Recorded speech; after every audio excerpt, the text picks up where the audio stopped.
Hello and welcome back to Getting Open with me, Andrea Miller. Oh, guys, today is one of my very, very favorite episodes.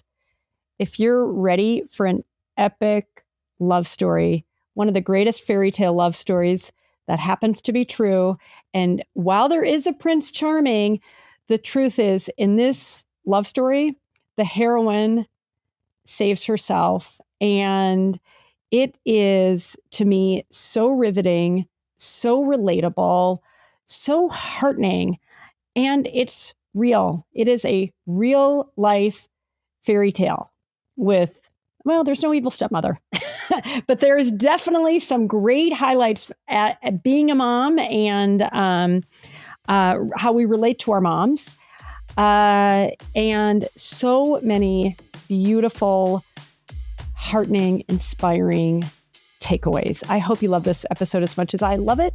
Let's get into it.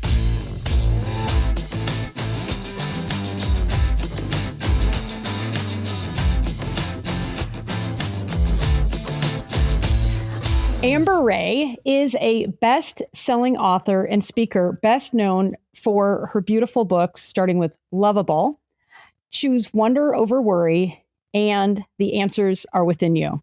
She's also the creator of the Feelings Journal, a tool that transforms the way you engage with your emotions. Her writing and illustrations reach 9 million people per month, and her work has been featured in publications such as the New York Times, New York Magazine, Today, Self, Fortune, Forbes, and more. As a keynote speaker and teacher, Amber has worked with companies such as Kate Spade, Meta, and Microsoft.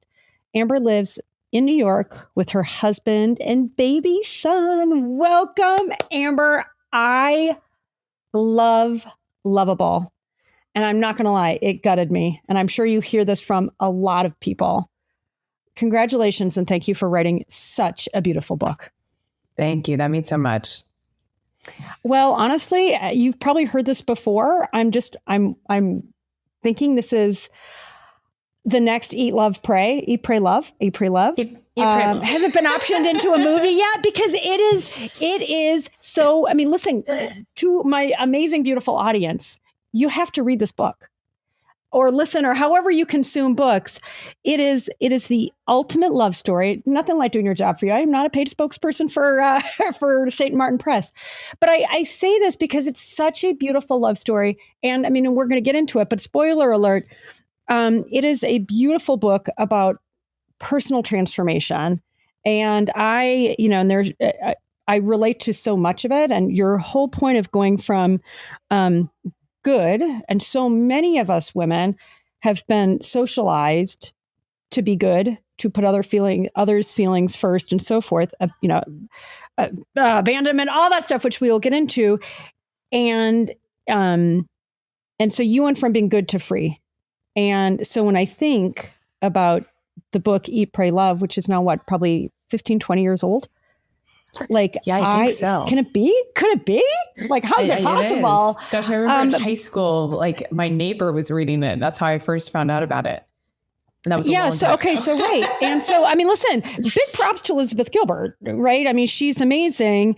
And that, again, just when I think about the forge that heartbreak and new love can offer, yes, but you talk so beautifully. And let's maybe rewind for a minute. I think it would be helpful. Everybody's probably like, what is happening? There's all this praise and excitement. But let's rewind before we get into those wonderful details and, oh my gosh, and just the relationship with your mom. I mean, there's just so much packed into your beautiful book. Can you just take a few minutes and outline what this love story is about? Yeah. So 4 years ago, while married, I looked into the eyes of a stranger and had this feeling of coming home. And it was like this instant knowing of, whoa, kind of hello again. And a connection just I had never felt before. And, the timing can be more inconvenient because I was married. And you'd been married for several years, but without kids. we'd been together for 9 years. We had a 7-year engagement, actually. So we were married for 2, which that was a bit of a red flag. And wonderful person, good guy. He was my best friend. We were never romantic partners. And I think we tried to convince ourselves that we were. We tried desperately to make it work. Therapy, books, workshops, let's become business partners. I think trying to get the, or at least I can speak for myself, trying to get my needs met and get the closeness that I was really after. But I always felt like I couldn't reach him. And I don't know, friends is not enough. But I think I was too afraid to, once I knew I admitted what our relationship really was, I knew I would have to do something about it. And that seemed just so difficult at the time. Shared community, we were comfortable in a lot of ways. So anyway, I meet this person and kind of have this moment of like, oh, this is what connection is supposed to feel like. But, oh shit, because this seems impossible. So maybe in another life. And I had been living with my husband, my then husband, my ex, and we moved to Mexico during the pandemic, and we were building a land project. Actually, the goal was kind of to be this space where people could disconnect to reconnect. So we would gather writers, entrepreneurs, creatives, chefs, people who, maybe felt overwhelmed by the noise of the world and wanted to kind of come down, connect to nature, connect to themselves, and see what could be created from that place. And so here these people came over. They were potential investors in the project. They had a friend tag along, and that friend was John. And that was the person I had this kind of very special moment of connection with. And, they were supposed to be there for an hour, hear about the project, view the land. 6 hours later, while my ex was having, business conversations with them, John and I were kind of in this like bubble of wanting to know every last thing about each other. And it wasn't like hot and I want you and romantic. It was just kind of this feeling of like, it was like our souls or our beings were like, I just need to be in your presence, because what is this? Like it was hard to understand or describe at first. It was just, I felt like very like this pure connection. And when they left that evening and I remember hugging him goodbye, I was like, I don't know if I'm ever going to see this person again, but wow, I like don't want to let go, because it's like, I remember like his heart beating against my heart, and just like the moment was so, evocative. And when they walked into the moonlit sky, I turned to my ex-husband, my then husband, and I said, I just met a soulmate. And, I didn't mean that. And like, now I'm going to blow my marriage and everything and go be with this person who I don't really know that well. But I just like needed to I was overflowing with just this feeling. And my then husband said, I saw, and that was beautiful to witness. And that's kind of, where the story begins. Did you feel at that moment, and it's so powerful, and your words in the book are so beautiful. Did you have any inkling then? I mean, you felt that powerful connection, but any feeling that there could be a future with this person? My mind went there. I was like, and I think I felt so starved, I think is the word, for connection in my marriage, for like a depth. And so I meet this person who just embodies, everything I felt like was missing in my marriage. And so my mind went to the place of like, what would life have been like if I had met someone like him sooner? Or, what if this is how I felt in my marriage. I went there kind of and not in like comparison, but I think contrast can actually be really, really helpful and beautiful. Contrast helps us understand. Like, I don't even think I fully understood how unmet my needs were until I was in this conversation with this person being like, oh, these are the needs that have been so unmet for so long. This is what I've been aching to feel, but couldn't put into words. It was this like very powerful mirror, but I was like, oh, I need to be the good wife. Can't upset anyone, don't want to like disappoint people. And so my mind went there and I was like, yeah. Maybe in another life. That's crazy. But, I thought, well, it can't be my life partner in this lifetime. He's an incredible and, renowned artist and knows a thing or two about design. And my role in the land project was basically the architecture design, bringing the entire thing to life visually. And so I was like, I'll just make him my design partner. He's meant to be my creative partner. And so I, added that complexity to his situation. Well, and just talking about the mirror, that the idea of the mirror and circles figures in prominently as really important symbols in this love story, your love story with him. And honestly, it's something that I have maybe a little less circles, a little bit, but the mirror thing, to me, it's like it is such a powerful, not more than even a symbol, reality and truth, how we all truly mirror each other. And when I think about the mirror that you discovered that in John, yay you. I mean, and yay for you both, like truly. But let me rewind a little bit.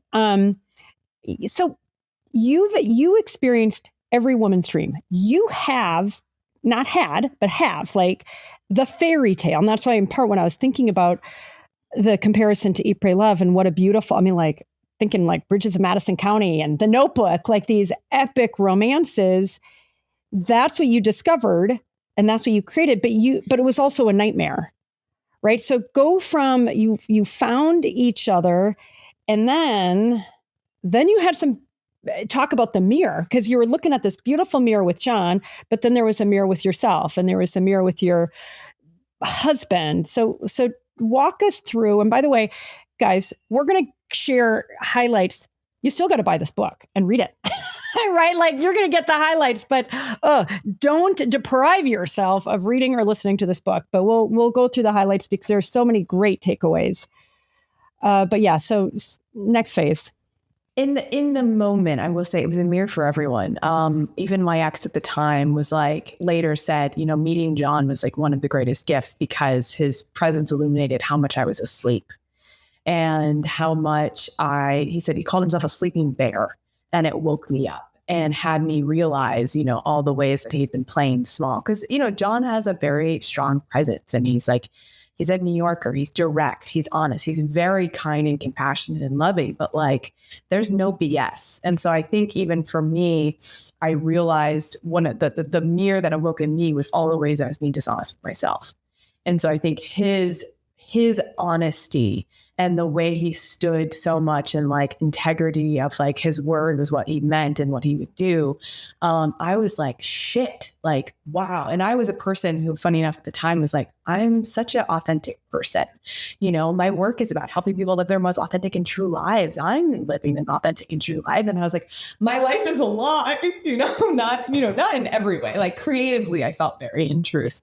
But well, I want to pause right there because that takes a lot of guts. And, toward the end of the book, you talk about that being in some of these interviews that you were doing and being really real with yourself, which takes a lot of guts. And I home into this because, again, I think so many women will relate, some guys too, but I think especially for so many women, we wear these masks. And here's what I will say about myself and you, and I think most of us, all of us, we're as true as we can be. And then when we get the right mirror, somebody, and integrity is literally my favorite word, somebody that has the integrity of John, that causes you to see yourself. And it's like, oh shit, in the best way possible, like the scariest way. And then the truest, most freeing way. And that, when I think about your beautiful story and how, back to going from good girl and people pleasing and all that stuff to choosing freedom and willing to go through that scary journey to get there. Like genuinely, like biggest hugs and high fives to you. But I just, and I don't want to interrupt too much here, but, when I think about what you were saying, how you thought you were being true to yourself. And then it's like you needed this wake up call. You needed this mirror to say, oh my gosh, I've been protecting myself. And there is so much more truth to reveal. And listen, I feel like that's why we're on this freaking planet, right? To genuinely be true to ourselves. And in part, what I love about your book is when somebody like you gives herself permission to be true to herself, it gives everybody else permission. And like, say, going through that scary, like, oh my God, and getting out on the other side and being more than okay. Like, that's the payoff, right? That freedom that you described to me is the beauty. So I just, when you talk about like being, how you were battling with this authenticity issue, I mean, it was a sincere, I, from what I can tell, a very sincere effort on your part. And I think of the late, great Sue Johnson, the founder of EFT, Emotional Freedom Technique, just talking about how the best relationships, how they really grow us. Right. And so back to this idea of you finding this person that could really help grow you. But, unfortunately, when I think about your marriage and your longer extended relationship with your ex, how many people stay stuck without that growth. Right. And that's the tough thing. Let me ask you this one question, then I totally derailed you. This is a burning question. How many people have said to you or emailed or whatever that your story inspired them to leave their relationship? Has that been a recurring theme? A lot of messages coming in. So many messages. I have people saying your story is my exact story. There's a good number of people who are like, I haven't had the courage to leave yet, but it's in the works and you've helped me feel less alone. I think because particularly I met someone else while married, that's a taboo way romance. Even though it was very out in the open and I paved it as transparently as I could, there's a lot of shame for people there. And so I think people, but also people are reaching out to me who have not yet met another person, but just know that they are living the marriage that I was living. Well, and that their marriage, the thing that you said that I think so many people relate to, that deep sense of loneliness. I was just talking to my aunt who ended up getting divorced, stayed in a marriage too long, and she was describing to me in painful detail that profound sense of loneliness, being in a marriage, and that even just not even knowing. So when I think of the mirror and the catalyst that John brought to you, that awakening, not even knowing how lonely you were, doesn't, it's like that I'm guessing there was a lot of grief in that experience. What I think is important for people to look at, and what was critical for me to look at, is that loneliness was familiar for me. And so I didn't even know I was lonely. And so when I look at, and this is the work I had to do, not to jump ahead, this is the work I had to do later, because once I left my marriage, I was like, hold up. Can I swear? Yeah, fuck yes. How the fuck did I get here? Like, how was I in a 9-year sexless marriage with my best friend? Like, I thought I was a person who honored herself, honored her needs. And, how did I even let this happen? So it was very confounding to me. And then I realized it's because that relationship was just like a surrogate for my early wounding. And growing up, my father, left when I was young, and then he got into a car accident and had a severe brain trauma and never regained really full consciousness.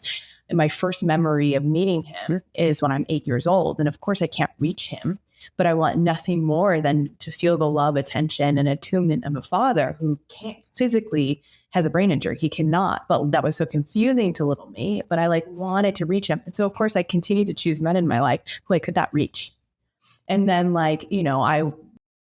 Mom was very young when she had me. I felt like the emotional caretaker. I felt like I grew up really quickly. And so there was a loneliness there because no one could hold space for my feelings or my reality. And so that loneliness was just like, oh, that this is just how it is. This is normal. This is normal. And so it wasn't normal, it was normalized. And so things that were not normal in my marriage, but had been normalized when I was a young girl, I didn't even recognize were issues until all of a sudden I had contrast. This is why contrast is powerful. I was like, wait, this is I thought I was feeling disconnected from my work. I thought maybe I wasn't taking good enough care of myself. I looked at everything except the relationship, when the relationship is actually where the glaring issues were. Yeah. And when you say relationship, you mean relationship romantic with your ex. Yeah. And even, with my mother, I think I was, the poet NQ says we will always find the evidence for what we choose to believe. And I love say that again. Say that again. We will always find the evidence for what we choose to believe. And I was a master storyteller. Like my mom is my best friend. I am with my soulmate, you know, it's in my first marriage. I don't know if I call it my soulmate, but like I was very much in the story of the relationship. I was not in the reality of the relationship. And because that story was so convincing, this elaborate wedding, even though I'm walking down the aisle thinking, I don't know how long this is going to last, that story is what just kept me going and kept me going. Yeah, well, and I love that, but I love that quote too. It reminds me of the relationship with your mom, how you held a lot against her, and rightfully so. She drank, she smoked, she was in an abusive marriage to a second husband, and just a lot of trauma and drama. But I love toward the end when you talk about how you started seeing her with maybe more compassion.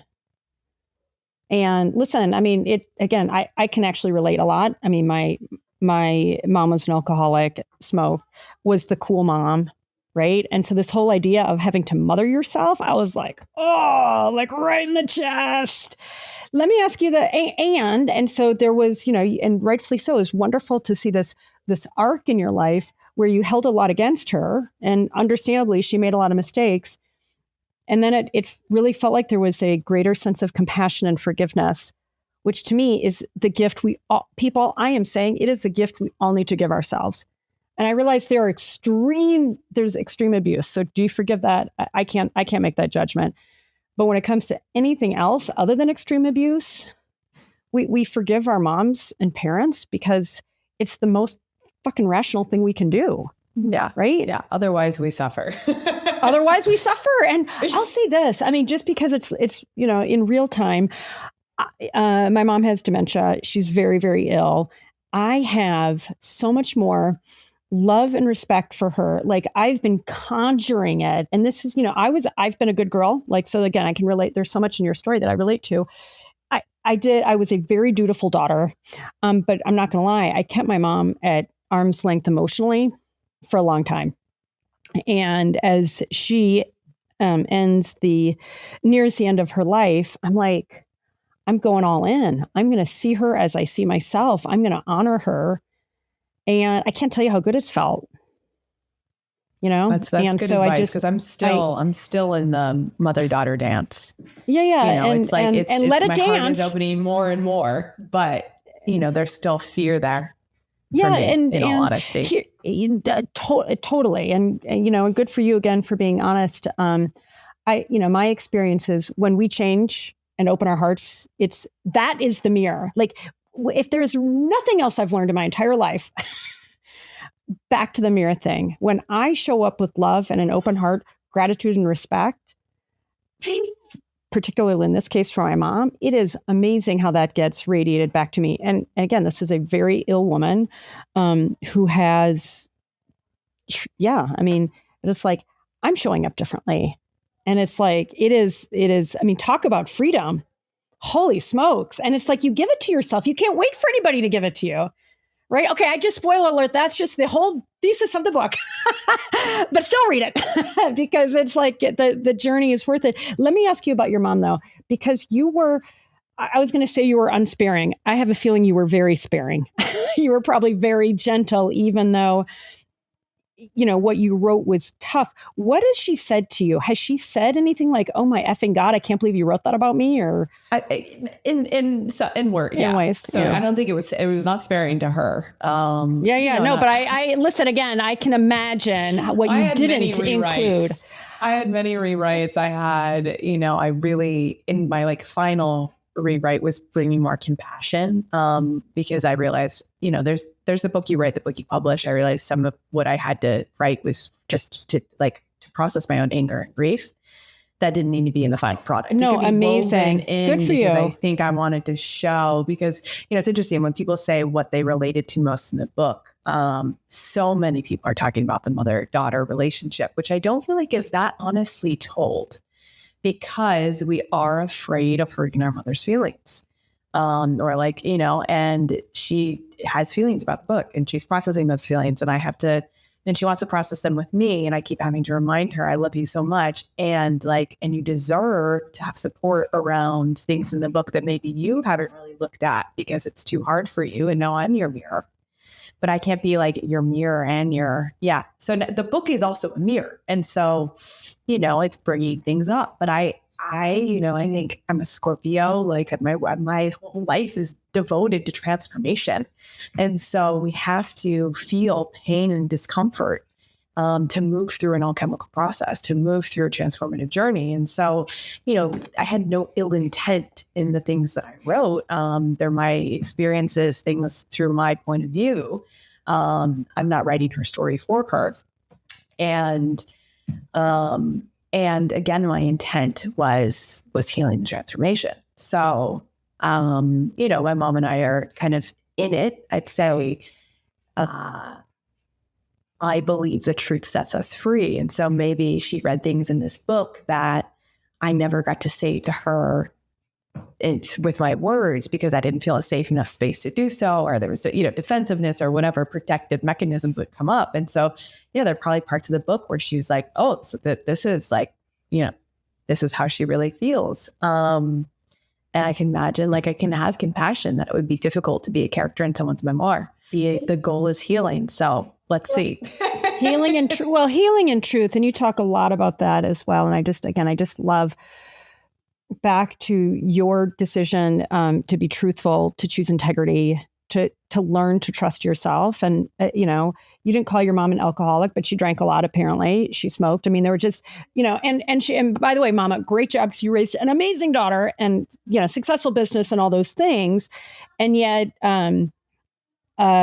you, Amber, paid a big price for her heartache. And, you know, you give the great quote from Terry Real at the end in terms of how we ultimately have the opportunity to choose ourselves, especially as parents, to choose integrity, to choose truth, to choose ourselves, to trust ourselves in a way that heals the generations, certainly coming after us. But I would contend that, you know, that it provides this beautiful ripple effect. And I'm not quoting Terry Real very well right now, but I just love that, you know, that it stops with us. Right. Yeah, it stops with us. Let me read it, actually. Oh, yeah. If you got it right quote. there. Yeah. Terry and I are pals. So I was happy to see. Yeah. No, I love him. And he's rock star. Yeah. I love Terry. I haven't met him yet. Family dysfunction rolls down from generation to generation like a fire in the woods, taking down everything in its path until one person, one generation has the courage to turn and face the flames. That person brings peace to their ancestors and spares the children that follow. And I have two quotes in this book. This is a memoir. This isn't a book where I reference other people. I have Mary Oliver is my, you know, the quote that starts the book, and then Terry Real. That's it. You want to read the Mary Oliver one, just since we're talking quotes? It's so good. It's so good. And if you ask me, I'll butcher it. Mary Oliver does not normally allow, so I had to get in touch with her foundation, get permit. It was a whole thing. Really? Wow. Yeah. You do not have to be good. You do not have to walk on your knees for 100 miles through the desert repenting. You only have to let the soft animal of your body love what it loves. Love that. Yeah. So, yeah, I mean, just, it's like permission to be human, permission to be true to yourself. Right. And that's your beautiful book. Yeah. And just, you know, when I think about what you wrote about your mom, and I say this really, guys, for you, for me, for all of us listening and watching, that you said something important, Amber, about what your intentions were in telling that truth. It wasn't to hurt your mom. Right. And that, you know, and I think that's where telling a truth, even if it's a hard truth, not with the intention to heal, but to be truthful. I mean, it's back to the truth sets you free. And for her, I mean, I would contend you're setting her free, you know, and, and obviously there are conversations and so forth well beyond the book that are occurring with her. I mean, when I think about the opportunity to have a compassionate mirror put in front of us, as hard as it is. I mean, I'm a mom, I talk on the show all the time about the mistakes I've made as a mom, a wife, a leader, a daughter. It's like you get the opportunity when you're lucky to be in relationship with people. And if I feel like if you're open, I mean, the whole point of the show, getting open, is to see those blind spots and to be willing to heed the opportunity to see yourself with more compassion and more truthful, right? And so when you have that courage and compassion, then you can give that to other people. And that, so to me, when I think about the gift you've given to your mom as probably freaking tough as it's been for her, my hope is that either she's embraced it fully or that in time she will. And I say that for all of us as moms, and as daughters, right? It's hard to be human. Yeah. I can't tell you how many moms have come to me and who have, a relationship with their daughter. Perhaps they want more closeness, or their daughter has put up boundaries and they don't totally understand why, or there's some disconnection in the relationship and they're trying to unpack and figure that out. They read this book and they're like, I'm your mother. I relate to your mother so intensely. And this has helped me better understand my daughter and understand my daughter's needs and understand, how I, without intending to, created harm. And so that's been a surprising thread. And mom's asking me, will you lead mom-daughter retreats? I was like, I'm not a therapist, but yeah, no, but you tell the truth and you create safe space. And listen, I mean, it sounds like you've got great support in the therapists and, people in your life, people who have been part of your healing journey. And so paid professionals, great. But when I think about, again, a book like this, and to have people in our lives that are willing to keep it real and tell the truth, like that's where it's at, right? Because it gives permission. I mean, it contextualizes so much that to me is so relatable. And, I tried to write down some of the notes when you talked about like how you wanted to depend on your mom and feel safe with her and trust her, but you didn't, and you feel really sad. I think a lot of people relate to that. Sure. Yeah. And the good news is, listen, the good news is she's still alive. So hopefully that is, that's a transformation. I think about with my mom, I'm transforming that relationship, even though she, like I said, she has dementia. So her capability of like really reflecting and making repairs, it's not there. Like it's all happening, when I think about, my intention and just the way she'll feel my love and reflect back to me. It's like, oh, and okay. The other thing that I just love, and I love this so much, Amber, and freaking good for you. Because I think, the journey for me around mom, particularly while she's still alive, and I have the opportunity to, I want nothing more than closeness with my mom. I want nothing more than for her to, like, I don't want to have her an emotional arm's length. That's what I've thought I've needed to do to protect myself and to feel emotionally safe. But, what I've found is that instead of needing my mom to acknowledge something, it's been so much of the reparenting work. Like, why do I need her to be the safe one when I can create that safety within myself? Not that we should put up with, and she's an incredible woman in so many ways. And so sometimes I'm taking experiences from the past and projecting them onto the present moment, when all my little girl needs is for me to say, hey, like, we don't need her to acknowledge that, like we can create safety within ourselves now. And the more that I'm creating safety within myself and not looking to mom as a little girl, can you meet this need for me? Like, I'm a 40-year-old woman, I don't need mom to meet that need for me anymore. I can meet that need within myself. And then I can show up in a more honest and authentic way that allows for greater closeness. I mean, sister, you got it. I mean, it's hard. But it's it is. Mom, come on, acknowledge the harm you caused. Yeah. I mean, but I feel like it's hard, and then it isn't. Like, but it's not. I mean, for me, again, a lot of parallels with us. It's like you get to the point when you've done when you've been on a healing journey and you get, for me, I've crossed many Rubicons, so it's never just the Rubicon, but it's like, oh my God, it's just so much easier and so much more obvious. But it's like, you can't get there till you get there. Right. And so what you were just describing, like you didn't need that anymore. And I got to believe it's just transforming how you show up. But the other one that I just loved, and guys, I really want you to take this to heart. Amber, you quit waiting and needing the big apology. And I remember you talking about like, hey, sorry, I messed up. Like, you're like, no, I don't want the superficial ones. I want like the big one. And then you were like, no, I don't need that. And I was like, I'm like your hallelujah chorus back here. But seriously, because how many of us stay stuck, stay literally imprisoned? Okay, maybe not literally, figuratively. You're a literary person. I want to be careful. but imprisoned because we need the big apology from a parent, from a spouse, from a kid, from a friend. And I just want to say, I get it. And if you need it in that moment, but I just want to ask everybody to challenge that need and give it to yourself and maybe consider that you don't need it. And the minute you don't need it often is when you get it, by the way.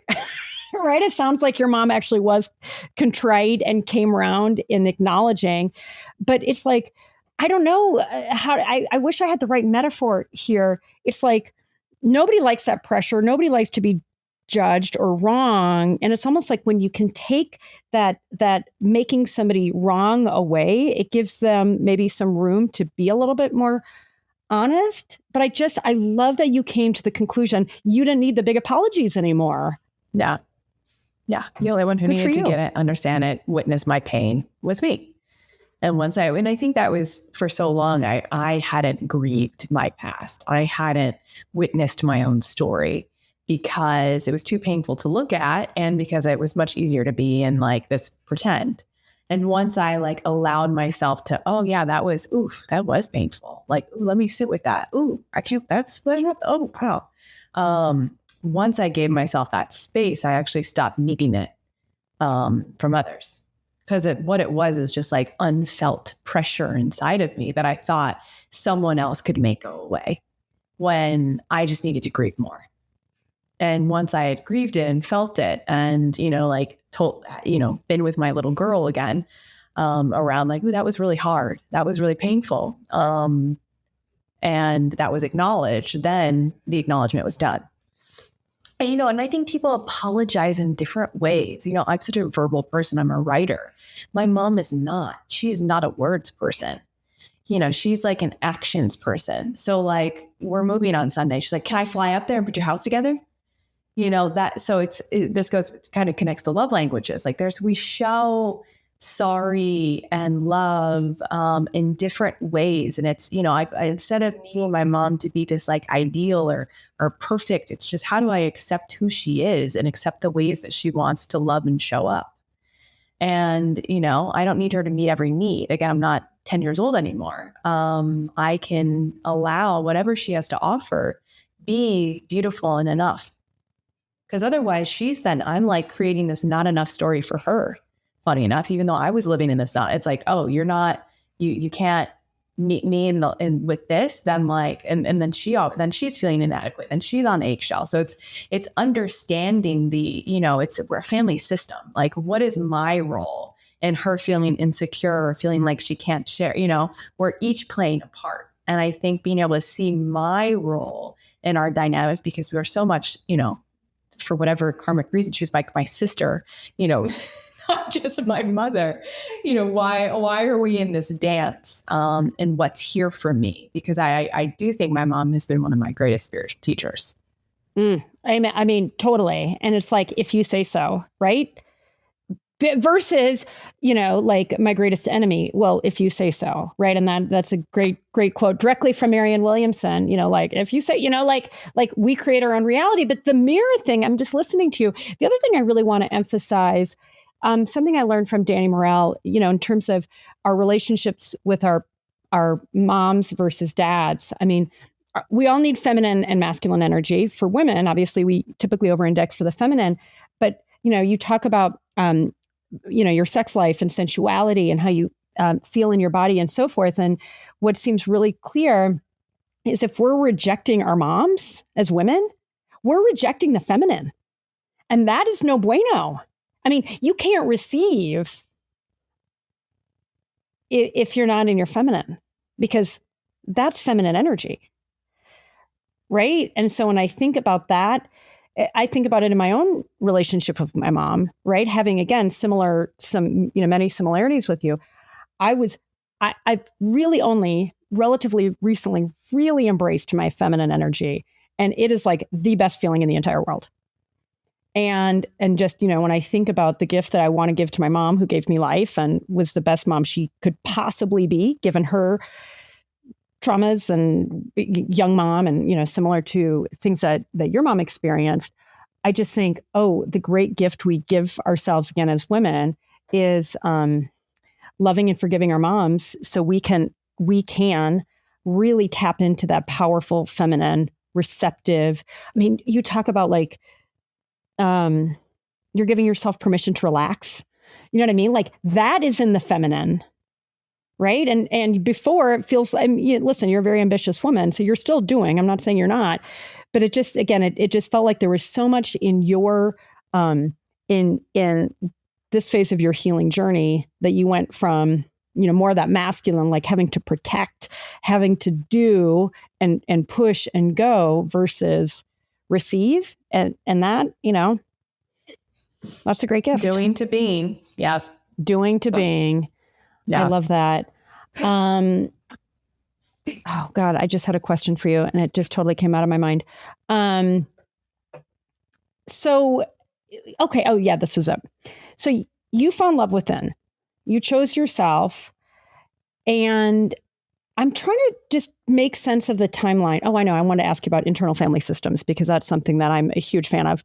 I'm trying to put the timeline together in terms of how much of this happened when you met John and precipitated following your relationship with John versus before. And I want to put this out there. You obviously weren't looking for love, right? And we all know the trope. You find love when you're not looking for it. But I also feel like there's this trope of like when you're more open and more healed, that's when you're going to find, or that's when you're going to attract more of that kind of healing, better aligned, higher vibe energy. So I was just trying to sync up those timelines. Like, were you doing heavy lifting emotionally and healing wise before you met John, or was that more afterward? Absolutely. I mean, I'd been doing that for 15 years by the time I met John. John had been doing it for 20. Okay. But I felt like I had very intellectually by the time I met John. Oh, in your head is that's your masculine. In your body is your feminine. Yeah. Snap. Love it. I knew my trauma in and out. I had all the words and language, and I was of course feeling. I was also in my body. I had created already at this point the feelings journal tool where I was guiding people to connect with their emotions, and like internal family systems. Part of my work was dialoguing with emotions. So I'd say I was like pretty integrated by the time that I had met John, but I had not somatically processed my abandonment trauma because I had never been in a relationship dynamic where I was afraid that the other person might leave, if that makes sense. Because as a little girl, my abandonment trauma was so painful that unconsciously I chose relationships where I didn't think the other person would leave. I chose friends where I also wouldn't have to be that vulnerable or exposed. And so what I was not expecting with John, and this is how it was like the greatest, this is where the mirror was. I felt like the brightest for me was, 6 weeks after meeting John, I have left my marriage. I pack up my things. I moved to LA. John and I had committed our lives to each other. We had never touched or kissed. And I was in a 9-year sexless marriage. So I'm deeply disconnected from that part of myself. And John is not disconnected from that part of himself. And while I felt like an equal to him in terms of the work we had done around ourselves, in terms of, our career ambitions and the things we had accomplished and how much of the world we had seen, like I felt like such equals in so many ways. Sexually, I did not feel up to par. And I was terrified that if I could not satisfy him in bed, or if I didn't know what to do, that he would leave.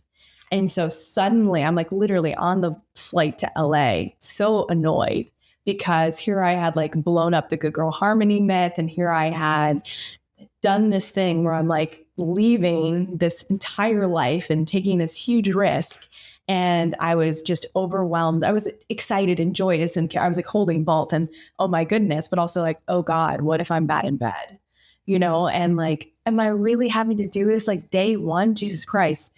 And so then all the work became about me, like learning that I will never leave me and doing the work of staying in my body, and not, fleeing when my nervous system felt dysregulated because I was afraid that someone I love might go.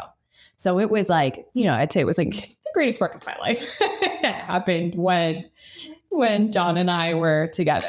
But also he had done such, he had studied, I then later did, he had done tremendous studies around attachment and, was like very psychologically safe and had done so much of that work that he could actually be the space in the container for me to actually be messy and be, which was very scary to me because I like being, having it all together and not being someone that, would break apart. And so here I was like, there's a metaphor in the book where he was literally like, you like opened up all of the baggage of your life and you put it on a living room floor and you're like, do I want to keep this? Do I want to toss this out? Do I want to like rethink this? And so it was just a very vulnerable and revealing time, and being that vulnerable and exposed was terrifying. But he was just this generous space of like forever and forever. And I love you and you're my person.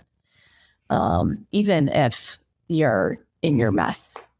That's, honestly, good for you and him, right? And to know that that's possible. And this is where I think the Cinderella myth breaks down, and keeping it real. You talk about the fights and some of the discomfort, but that to me is where the freaking magic is. And again, I know we've talked about the love story and and some of the takeaways, but to me, this is one of my favorite books because it's this beautiful love story. It reads like fiction, if you will, and your personal journey of what you did to heal and back to sort of that feminine energy that you attracted him because you were willing to do the work, because you were willing to choose yourself, because you're willing, to look at those abandonment issues and say, I'm always going to choose myself. And by the way, props to you for keeping it so real about your insecurities in the bedroom. And a lot of women suffer from that, right? And so, you don't go into, it's not explicit, obviously, but it's like, just that you kept it real. And it was unexpected. And I love that. Let's go to IFS, since we only have a few more minutes, internal family systems. Because you've done so much work, by the way, I'm going to flex. I've interviewed Richard Schwartz twice. He's one of my buds. He's just awesome. The father of internal family systems. So, and not that I don't want to, I probably should rewind and say, because you mentioned this in, internal family systems in the book, and you're talking about parts and abandonment, how important was IFS? Because I think everybody listening right now, guys, if you're not listening, like, what has this woman done to get to this place? Like drink the Kool-Aid. I want to sip it all through a straw, guzzle it, really. Talk about what you have done to, and nobody wants to take 15 years. So can you like give them the shortcut? I say that kidding, not kidding, because we're all, I'd say, listen, guys, honestly, it's a lifelong journey. It was like a year-long sprint. I'd say it was like most of the work, a year and a half. Oh, which honestly is amazing. To like transform. But when you think about like, if I just was like, what were the one or two things that made the biggest difference in terms of your choosing yourself, you're deciding to trust yourself, you're free, going from good girl people pleaser to free badass in love woman. Yeah. What are those one or two main things? I'm going to share three. There was a question that someone asked me. This is just coming to mind first. And that question was, what would you do if you weren't afraid and didn't care what people thought? And what would you do if you weren't afraid and didn't care what people thought? And I was like, wow, that's really clarifying. Well, and you talk about that too. What truth are you afraid to admit to yourself? You talk about that in your journal. And that to me, it's like snap right in there. You can't hide. Yeah. The mirror's right in front of you. Hide. Okay. Yeah. Keep going. Exactly. And the reason I bring up that question is because that had me look at my parts, the parts that were afraid, and particularly the parts that were afraid about what other people would think. So I'd say one of the most healing and transformative things for me was getting to know, like, you know, when I wanted to stay in my marriage so I wouldn't upset my husband and no one would be mad at me and all of that, it was like, that's not my true self. That is one of my protective parts. That is a part of me that is pleasing and harmonizing and wants to be good and doesn't want anyone to be mad. Okay, like, let me look at that part. How old is that part? Where does that part come from? And then, and I actually started doing this work before I even knew what internal family systems was. And then I discovered it. I was like, whoa, there's a whole body of psychology around this. And so I actually started naming the parts. I was like, oh, okay, that's Ella. Ella is this old. And then I would dialogue with those parts. And I'd say, you know, kind of as my wise true self, you know, hi, it's Amber here. I see that you're really scared and really afraid. I just want, you know, to hold space. Like, what's alive in you? What do you need me to know? And then that part, it was as if I was handing this part of me a microphone and allowing it to speak, not knowing what it was going to say. And then it would say these, like, you know, things that I needed to hear.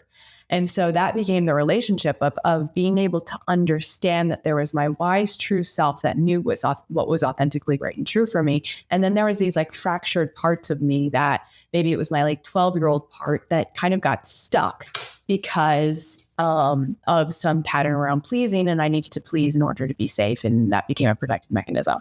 So understanding all these like parts of me, building relationships, holding space for them, hearing them out, and then making, again, being like, oh, that's the anxious part. Oh, that's the insecure part. Oh, that's the part that like, you know, thinks her body needs to look a certain way in order to be loved. And those are not me.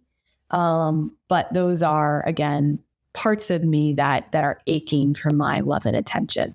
That process was deeply transformative.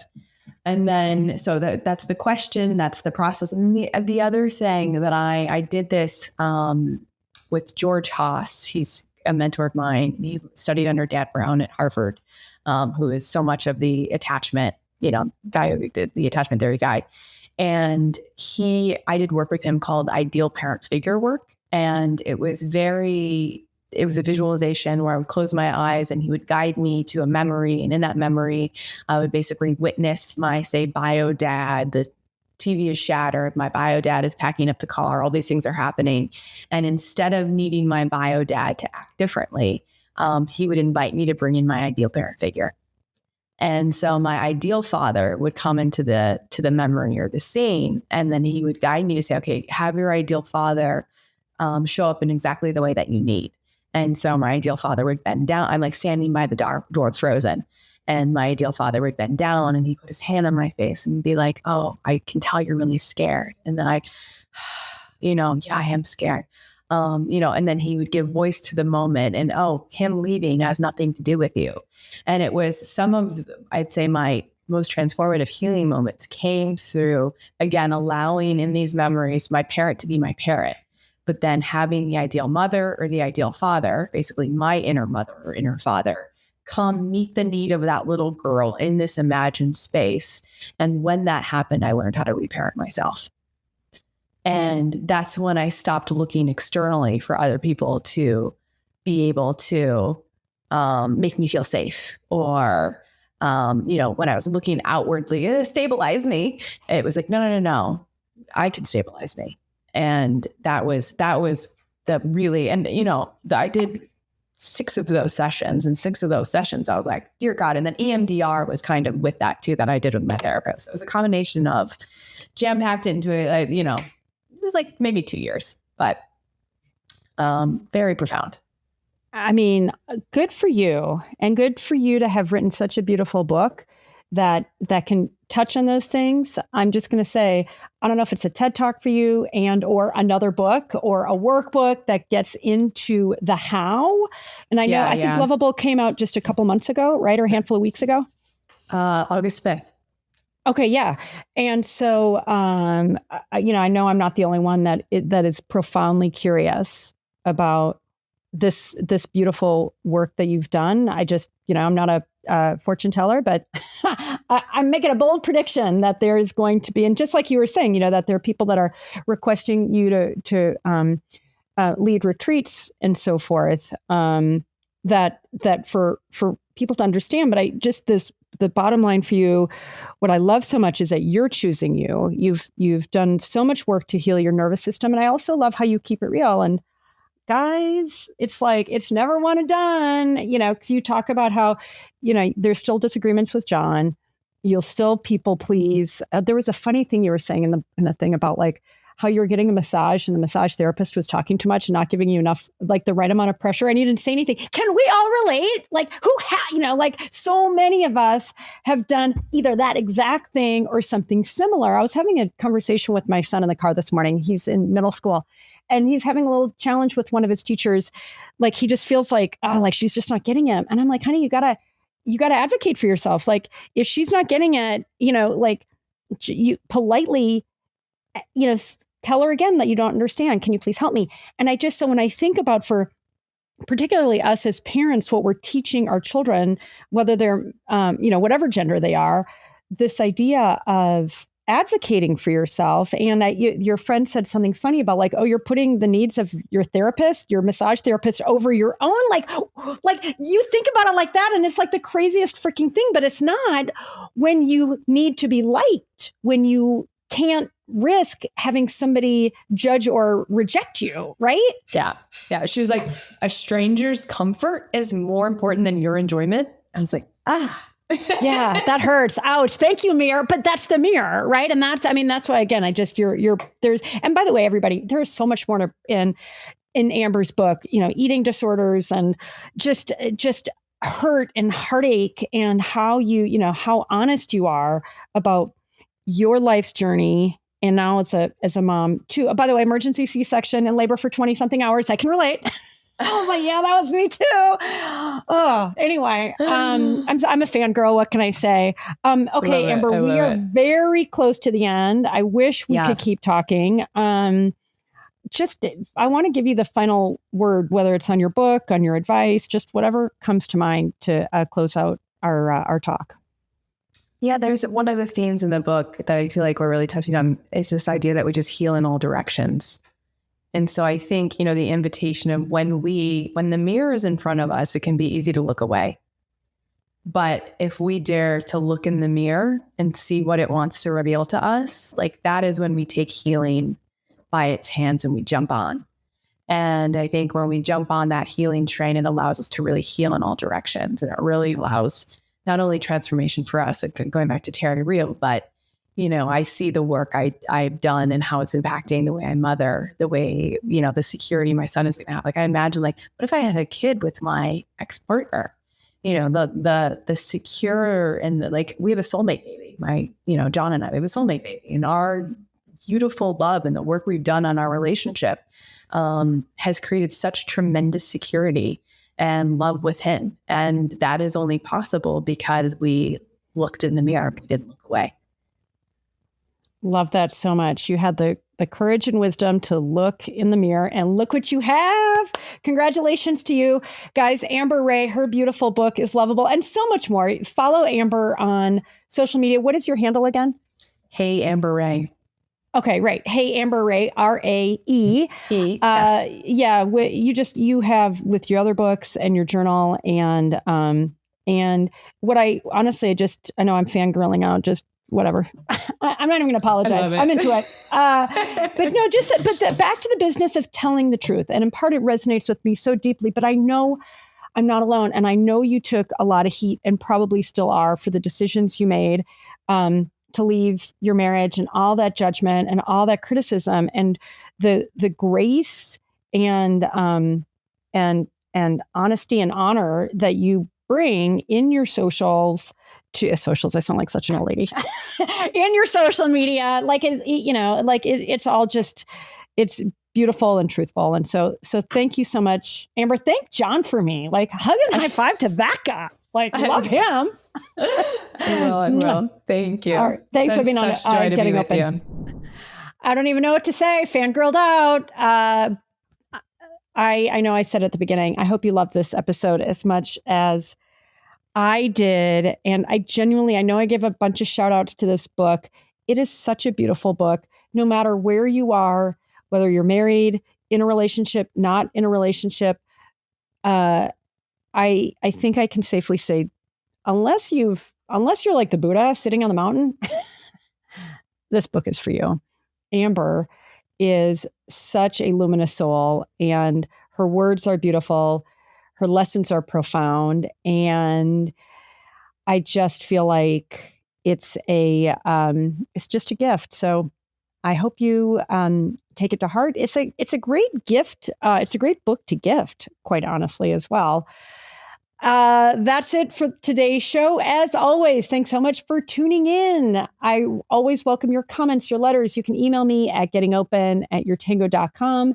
If you're not following or subscribing wherever you get your podcast, please do. It's a big help. I don't want you to miss any episodes. And if you like the show, then please give it whatever your 7-star rating might be. You see what I did there? No, but in all seriousness, every little bit of engagement helps me, helps the show. And with that, thanks for tuning in, and we'll see you next time.